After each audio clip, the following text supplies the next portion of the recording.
திருக்கோவிலூரில் உள்ள சூப்பர் மார்க்கெட்டில் பொருட்களை வாங்கிவிட்டு வெளியே வந்த ஓட்டுநர்களை மர்ம நபர்கள் சரமாரியாக அடித்து உதைத்த காட்சிகள் வெளியாகி அதிர்ச்சியை ஏற்படுத்தியுள்ளது. இது தொடர்பான முழு விவரங்களோடு இணைகிறார் எமது செய்தியாளர் ஜனார்த்தனன். வணக்கம். அங்கு என்ன நடந்தது? முழு விவரம். வணக்கம். திருக்கோவிலூரில் உள்ள பிரபல பல்பொருள் அங்காடி மையத்தில் வைத்து தனியார் பள்ளி வாகன ஓட்டுநர் இருவரை மர்ம நபர்கள் 4 பேர் கொடூரமாக தாக்கும் சிசிடிவி காட்சி வெளியாகி பரபரப்பை ஏற்படுத்தியுள்ளது. கள்ளக்குறிச்சி மாவட்டம் திருக்கோவிலூர் பேருந்து நிலையம் அருகில் கிரீன்ஸ் என்ற பெயரில் பிரபல தனியார் பல்பொருள் அங்காடி செயல்பட்டு வருகிறது.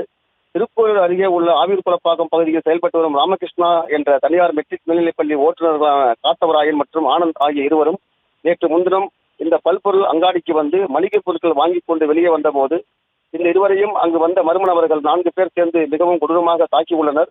இந்த சம்பவம் அந்த பல்பொருள் அங்காடியில் இருந்த சிசிடிவி கேமராவில் பதிவாகி உள்ளது. இந்த சிசிடிவி காட்சி தற்போது இணையத்தில் வெளியாகி இப்பகுதியில் பெரும் பரபரப்பை ஏற்படுத்தியுள்ளது.